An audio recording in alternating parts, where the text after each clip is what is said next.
transporte primario de oxígeno como los nitratos, pero fíjense que también los nitratos disminuyen la postcarga. Así es que como que no son exclusivos, ¿no? De un solo efecto, ¿no?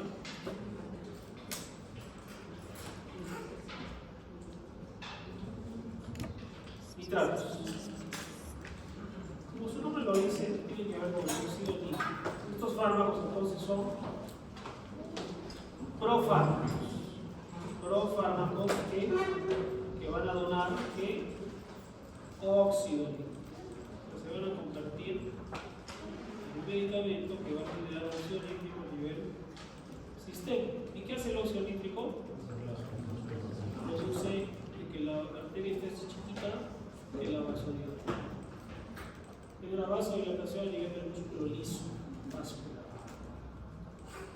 Entonces, el uso de los nitratos es muy antiguo, de los años 1800. Los más importantes, nitroglicerinas, el nitrato de isosolvide o el mononitrato de isosolvide. Normalmente el endotelio, puede ser el endotelio, llega a óxido nítrico, ¿sí? Ese óxido nítrico va a ser forzado por este medicamento para tratar de imitar los efectos fisiológicos del óxido. ¿De acuerdo? ¿Para qué nos va a servir entonces? Para un tratamiento problemático y sintomático de la angina. Al liberar este óxido nítrico se va a relajar el músculo liso e inhibir además la agregación y adhesión plástica, mejorando por lo tanto el cuadro clínico anginoso del paciente. La nitroglicerina, el nitrato de isosolvide, el nitrato de isosolvide. Pero los nitratos no solo van a tener acción a nivel del corazón, de las arterias coronarias, que es donde estamos hablando, sino también a nivel periférico. Van a generar relajación del músculo liso venoso, aumentando la capacitancia, la dilatación venosa. ¿Y eso a qué va a llevar? A disminución de la precarga. Tres cosas entonces generan los nitratos: disminución de la precarga, disminución del gasto cardíaco y disminución de la tensión en las paredes de los pulmones. Esas tres cosas que van a generar equilibrio entre el aporte y las nitratos. ¿Ya? O sea, al final ese corazón va a empezar a recibir más oxígeno y va a gastar menos oxígeno, ¿verdad? Para equilibrarse esto, de alguna manera.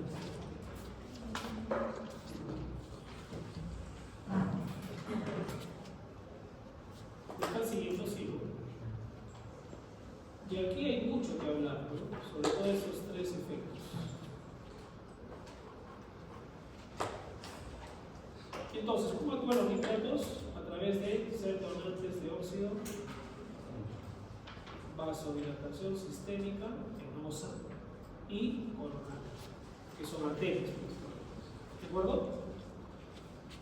Estos fármacos son los llamados entonces vasodilatadores. General por relajación es relajación directa. Pero los nitratos actúan sobre el músculo cardíaco, sobre el mismo corazón y sobre el músculo estriado esquelético. No, absolutamente, porque no es músculo liso. ¿De acuerdo? Entonces, en estas dos diapositivas hay muchas preguntas que puedo hacerles. ¿Ya? Vamos a resolverlas bien. Tenemos el nitrato de amino, que es el más antiguo, y la clásica nitroglicerina, y los nitratos de isosolvide, como el isosolvide sublingual, que es el más utilizado. Si tenemos un fármaco que queremos que actúe rápidamente, porque hemos dicho que va a ser para la angina, no lo vas a tener al paciente con el dolor hasta mañana, ¿no? ¿Qué tiene que ser el fármaco? Altamente liposoluble y que se absorba por cualquier vía. Prácticamente los nitratos se pueden dar sublingual, oral, intravenosa, intraarterial, inhalada, intradérmica. Prácticamente todas las vías funcionan con estos fármacos.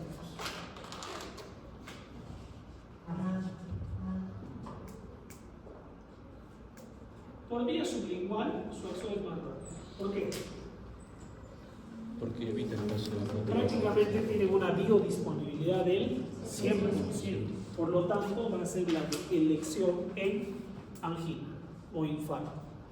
Claro, cuando ya se estableció el infarto, el tratamiento definitivo va a ser el cateterismo o la trombolismo, de preferencia el cateterismo cardíaco.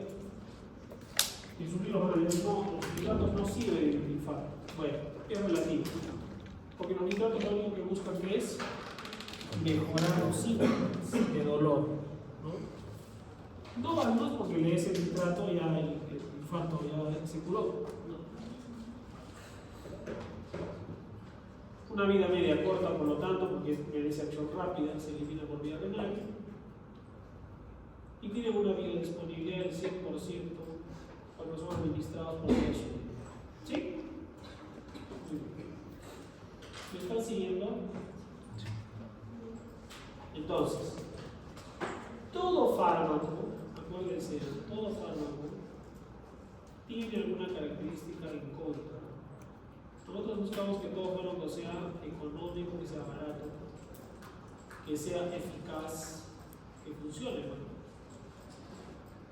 ¿Qué más? Que no tenga efectos adversos. ¿Eso existe? No existe. No hay ningún fármaco inocuo. Entonces, ¿qué puede generar el nitrato cuando se use en los pacientes? Cefaleas por la vasodilatación, hipotensión, bradicardia y hipotensión, náuseas, vómitos y dolor. Y más raro, esto es raro, metahemoglobinemia y anemia, sobre todo en los pacientes con déficit de glucosa 6-fosfato deshidrogenasa. Les voy a hacer una pregunta. A veces. Pero es raro. ¿Ya?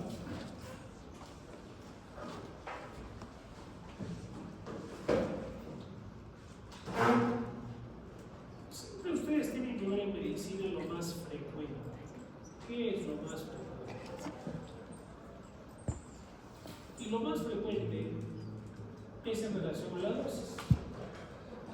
Enrojecimiento facial y del cuello, cefalea, náuseas, vómitos, taquicardia y hipotensión. Apréndanse bien esto. Porque lo menos frecuente no es frecuente. Así de simple. Así es que es difícil que te pregunte esto. Lo más probable es que hablemos de lo frecuente que sucede como efecto colateral. ¿Sí? A ver, pregunta rápida. ¿Por qué estos nitritos pueden producir hipotensión?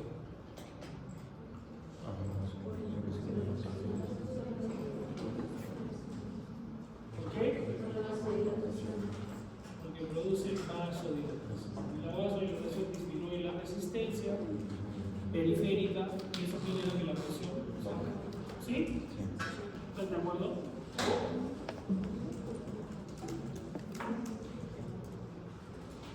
Existen contraindicaciones, alérgicos, hipotensos, shock, hipovolemia. Claro, si viene un paciente con presión arterial 60 sobre 30, no, pues no le voy a dar estos fármacos, no lo voy a hipotensar más. Probablemente está haciendo un shock cardíaco. Cuidado en la tercera edad.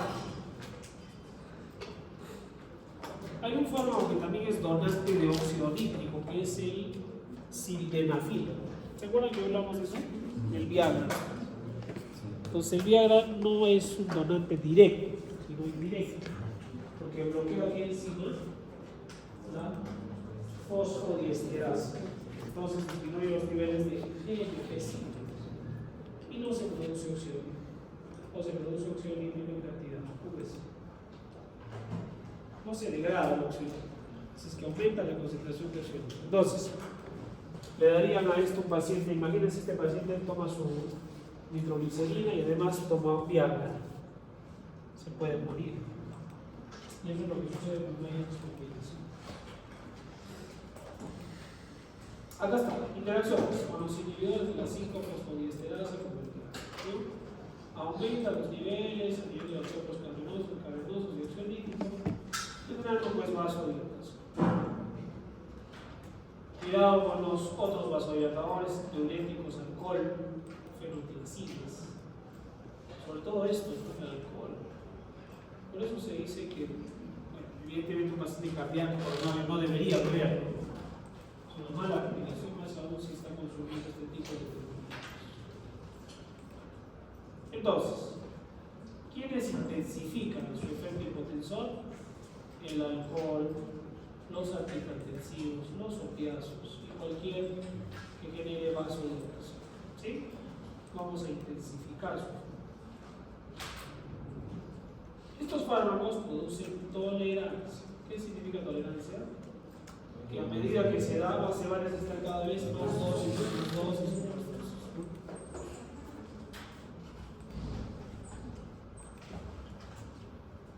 Y su aparición es rápida con dosis altas, ¿no?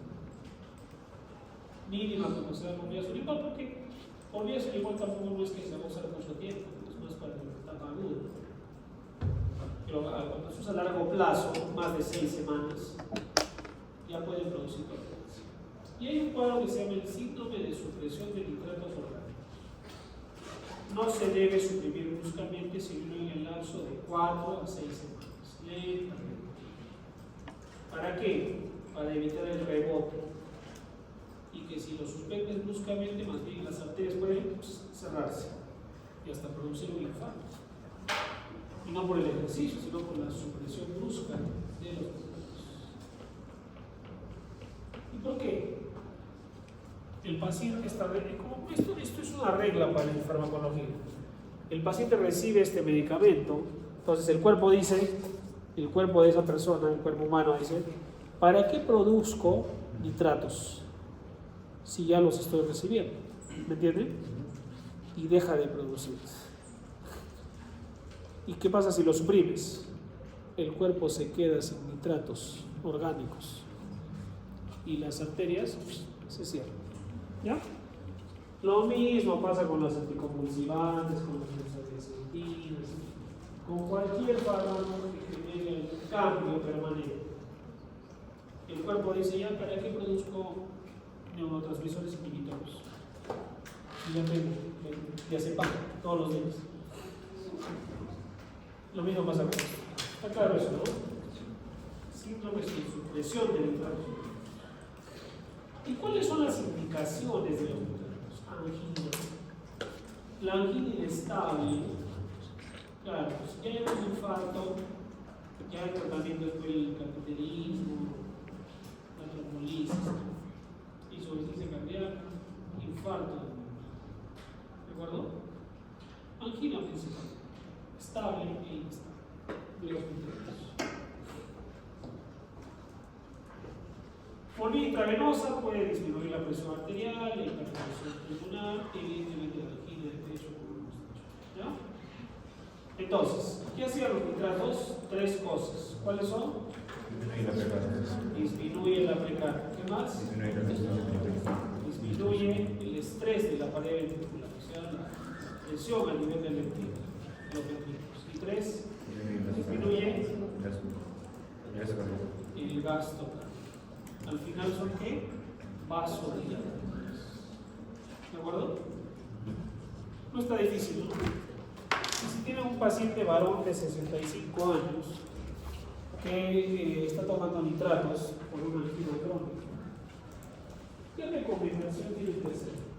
A, que puede tomar Viagra sin problema. B, que no debería tomar Viagra. O C,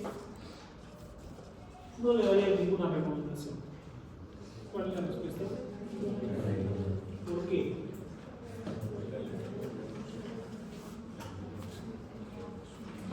Está claro ese concepto, ¿no? Porque eso puede ser, suele ser una pregunta. ¿Ya? ¿Está claro ahí? Muy bien. Preguntas de los nitratos. Acá está el secreto. Acá ya. Preguntas. Yo les pregunto. Los nitratos producen esos 3 efectos, pero en la fisiopatología hay 2 cosas que hacen. Uno es la vasodilatación arterial coronaria. Y el otro efecto es, a nivel sistémico, vasodilatación venosa, aumentando la capacitancia venosa. Entonces, ¿eso qué genera? Disminución de la precarga. Muy bien. ¿Sí? Está claro, disminuye entonces la precarga, disminuye el gasto cardíaco, disminuye la tensión y la pared de los venosos. ¿De acuerdo? Y los nitratos son conocidos también como vasodilatadores. Vasodilatadores.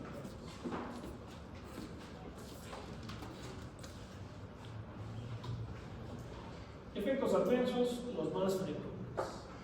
Enrojecimiento de la cara y cuello, cefalea, náuseas, vómitos, taquicardia e hipotensión. ¿Ya? Es lo más común. ¿Ok?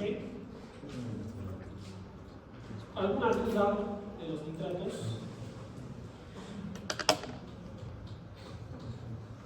¿Alguna duda de los nitratos? ¿Dudas? ¿Algún comentario? ¿Está claro? Ya, listo. Entonces, hablemos del segundo grupo de fármacos, que son ¿qué? Los bloqueadores o antagonistas de canales de calcio. ¿Y por qué es importante el calcio en el corazón? Sucede que en el corazón, no voy a querer dibujarlo, existen fases. El ciclo cardíaco es que sube, y por el presenta, ¿se acuerdan de esto? Que luego baja, y luego le sube, no llega a cero, y otra vez se produce. Esta es la fase 0, la fase 1, la fase 2, que es la presenta, la 3, y no hay fase 4 porque no llega a reposo, ¿no? Pero lo mismo hay entre. Entonces, ¿qué pasa en la fase 0? Se produce la entrada a la célula de ¿qué? El sodio. Muy bien. ¿Y qué pasa en la fase 2? Entrada de calcio. Muy bien. Pues su valencia 2 tiene calcio. Ya. ¿Están de acuerdo todos con esto? Fisiología. Ya, entonces el calcio tiene que ver con ¿qué? Con la contracción muscular. ¿De acuerdo? Con la contracción muscular. Pero también con la contracción del músculo liso de los vasos sanguíneos. Así es. Por lo tanto, van a producir vasodilatación arterial. ¿Sí? El calcio mantiene el tono de las fibras musculares de los vasos. Se relajan las fibras musculares y generan vasodilatación. Entonces, hay un efecto periférico, como este que estamos viendo, vasodilatación arterial, pero también hay un efecto central. ¿Sí? Y existen los fármacos hidropiridínicos y los no dihidropiridínicos. ¿Cuáles son? Dihidropiridines. No dihidropiridines, solo dos. De la dopamina y ¿ya? Muy bien. Los primeros, que son los de acción periférica, los hidropiridines, tienen efectos vasculares, con vasodilatación. ¿Sí? Aumenta entonces el aporte de oxígeno. Y también hay efectos cardíacos centrales, con disminución del gasto cardíaco. ¿De acuerdo? Que se asocia a la disminución de la frecuencia cardíaca, de la confusión y de la hipertensión. También suelen usarse como antiarrítmicos, los de acción central, como el verapamil y el flunitrazepam. ¿Ya? Disminuye entonces la demanda. ¿Está claro eso? Esto es lo más importante que estamos hablando. Entonces, dihidropiridinas, no dihidropiridinas son todos estos. Ya hemos dicho que hacen el músculo liso, el músculo cardíaco. Claro, hay otras zonas del cuerpo humano que tienen músculo liso, el esófago, el aparato digestivo en general, la vía el aparato urológico, pero que el objetivo principal es que son vasodilatadores cardíaco con disminución de todo lo que implica trabajo en ese proceso. Contraindicaciones. Hay contraindicaciones, sobre todo en situaciones extremas, ¿no? Fíjense, el nifedipino y la amlodipino, que son bloqueadores de calcio y hidropidinas. Si hay una estenosis aórtica, muchas veces el corazón va a estar a punto de colapsar. Insuficiencias cardíacas severas, con anginas inestables severas, con taquicardias preexistentes, infarto con shock cardiogénico. El verapamilo y el glitazol son similares a sus efectos adversos. Bloqueos, insuficiencia cardíaca severa, van a ser pues contraindicaciones. En general son más antiarritmiosos y el verapamilo y el glitazol antiarritmiosos. Muy bien. Entonces, este es el secreto de los bloqueadores de canales de calcio, donde vamos a tener, ustedes aprendanlo bien, efectos vasculares y efectos cardíacos centrales, ¿no? Hay un efecto adverso interesante del amlodipino, que es el más utilizado.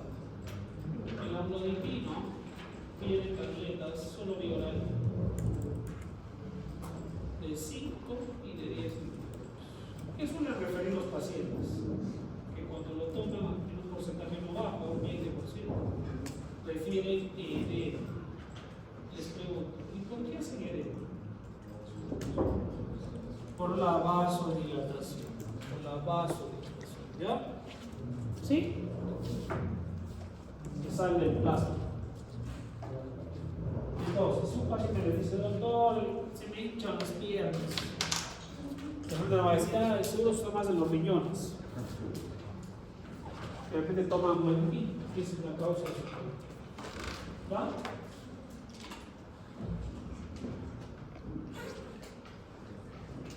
Beta bloqueadores. Estos los hemos estudiado, ¿se acuerdan? ¿Alguien se acuerda? Los hemos estudiado el semestre pasado como beta bloqueadores, que eran en la farmacología del sistema simpático, adrenérgico. ¿Se acuerdan? Entonces, los bloqueadores beta adrenérgicos son pues también útiles en el paciente con angina, sobre todo el paciente con angina estable crónica. Así es ese término, angina estable crónica de esfuerzo. Pero los beta bloqueadores no van a servir mucho cuando hay insuficiencia cardíaca, sobre todo con fracción de eyección baja. Ese corazón no bombea bien. ¿Qué más lo vas a tranquilizar? Ya está demasiado tranquilo. O pacientes que estén chocados. Un paciente hipotenso, ¿le darían beta bloqueadores? No, ni hablar. O un paciente infartado con insuficiencia cardíaca. Es lo mismo que el primer punto. Pero en cuanto es una angina crónica, sí es útil, ¿ya? Entonces, no es que viene un paciente infartado de emergencia y le vas a dar un beta bloqueador, ¿no? Ahí vamos a usar nitratos, bloqueadores de canales de calcio, ¿sí? Pero si es crónico el problema y es estable la angina, de preferencia voy a usar beta bloqueadores, como el atenolol. Bueno, ¿ustedes se acuerdan de la lista de beta bloqueadores? Teníamos cuál es el atenolol. A ver, más atrás, clasifiquemos. ¿Sí se acuerdan ustedes? Teníamos los beta bloqueadores no selectivos. Ahí cuál tenemos.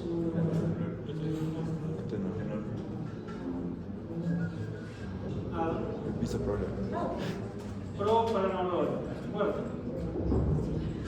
¿Qué más? Metoprolol. ¿Quién? Ya se olvidó.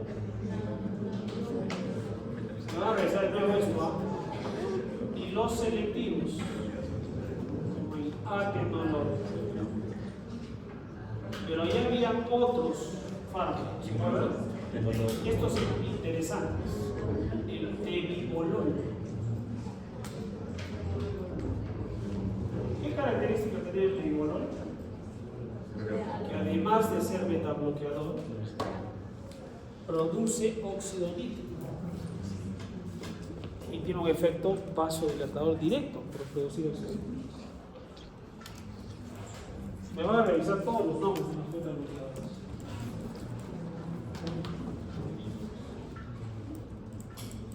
El objetivo de todos ellos, de todos los metabloqueadores, ¿cuál va a ser? Tanto de los no selectivos como los selectivos. Eso va a servir más para los efectos adversos. El objetivo va a ser reducir la frecuencia cardíaca, la contractividad miocárdica y reducir el consumo de oxígeno. ¿Ya?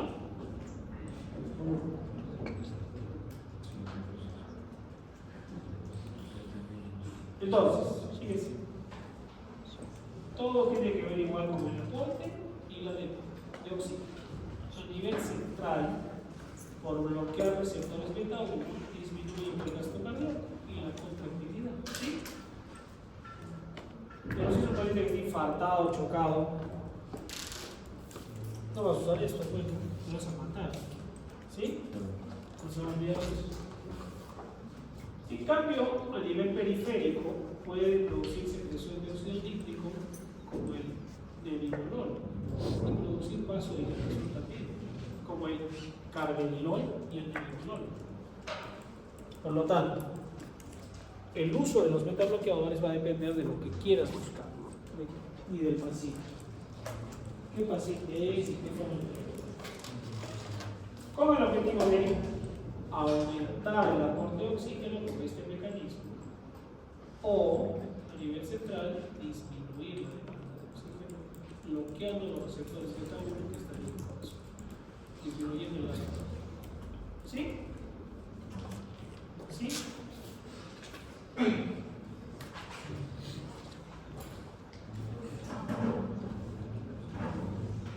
Entonces, los bloqueadores beta-adrenérgicos o beta-bloqueadores son fármacos muy buenos, pero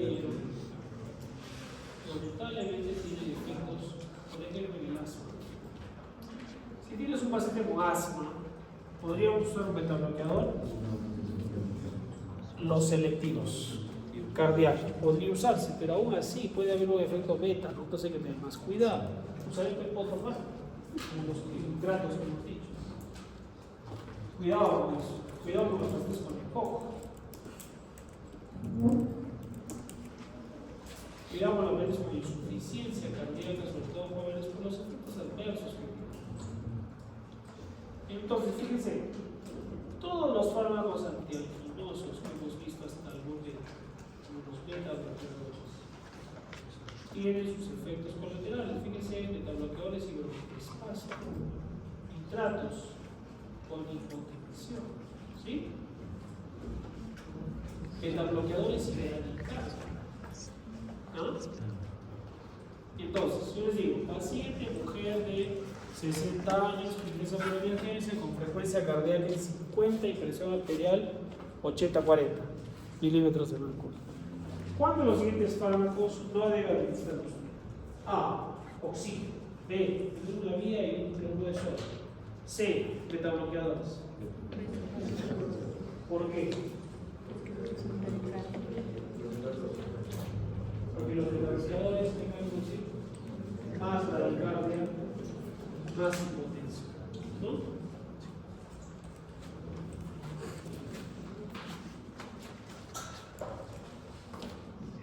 Estamos bien, hasta ahí. Entonces, el objetivo de todo este grupo de fármacos, de los beta-bloqueadores, los calcioantagonistas, los nitratos, y cuando un paciente viene con infarto agudo de miocardio en emergencia, además utilizamos estatinas, que vamos a estudiar esta semana, como atorvastatina, dosis altas, antiagregantes plaquetarios como la aspirina, por ejemplo, ¿sí? El oxígeno que le pones al paciente, ¿sí?